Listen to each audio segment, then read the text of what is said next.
आता बातमी सिंधुदुर्गातून आहे। सिंधुदुर्गामध्ये शिंदे आणि ठाकरे एकत्र येणार असल्याची शक्यता आहे। कणकवली नगरपंचायतीमध्ये नव्या समीकरणाची शक्यता वर्तवली जाते। राणेंच्या विरोधात दोन्ही शिवसेना एकत्र येण्याची शक्यता आहे। प्रस्तावावर वरिष्ठ पातळीवर लवकरच निर्णय घेतला जाणार। नगरपालिका नगरपंचायत निवडणुकीसाठी महायुतीसह महाविकास आघाडीकडून राज्यभरात मोर्चे बांधणी सुरू आहे। अशातच सिंधुदुर्गात नवीन समीकरण जुळून येण्याची शक्यता आहे। राणेंचं वर्चस्व मोडून काढण्यासाठी शिवसेना उद्धव बाळासाहेब ठाकरे आणि शिंदेंची शिवसेना एकत्र येण्याची शक्यता आहे। एकत्र येण्याबाबतचा प्रस्ताव स्थानिक नेत्यांनी वरिष्ठांकडे पाठवल्याची माहिती आहे। वरिष्ठांच्या निर्णयानंतरच पुढील निर्णय होणार असला तरी या निमित्तानं राजकीय वर्तुळात जोरदार चर्चा सुरू झाली। कणकवली शहर विकास आघाडीच्या माध्यमातून ठाकरेंची शिवसेना आणि शिवसेनेच्या पदाधिकाऱ्यांची एकत्रित बैठक झाल्याची माहिती समोर येते।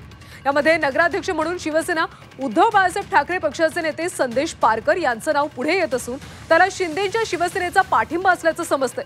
तसं झाल्यास राज्याच्या राजकारणात नवीन समीकरण उदयास येण्याची शक्यता आहे। दरम्यान उद्योगमंत्री उदय सामंत यांनी मात्र एकत्र येण्याची चर्चा फेटाळून लावली।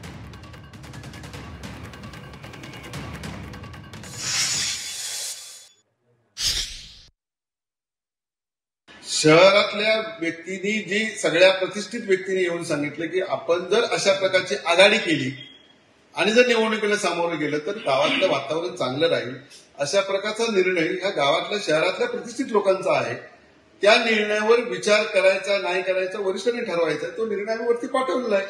तो जर निर्णय झाला तर त्या निर्णयाप्रमाणे राहू, नाही झाला तर आम्ही जी शिंदे साहेबांच्या नेतृत्वाखाली धनुष्यबाण निशाने आम्ही निवडणूक लढवू। नगर परिषद आणि नगरपालिका निवडणुकांचं हे सगळं पडगम वाजू लागलं। सिंधुदुर्गात एक वेगळं चित्र दिसतं।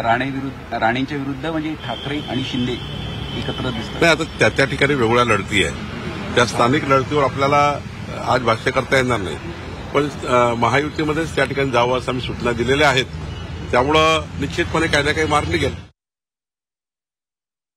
पहिली गोष्ट अशी आहे की भाजपला रोखण्यासाठी कुठचीही पावलं सिंधुदुर्गामध्ये नाही, शिवसेनेकडनं महाराष्ट्रात टाकली जाणार नाहीत। पहिली महत्त्वाची गोष्ट।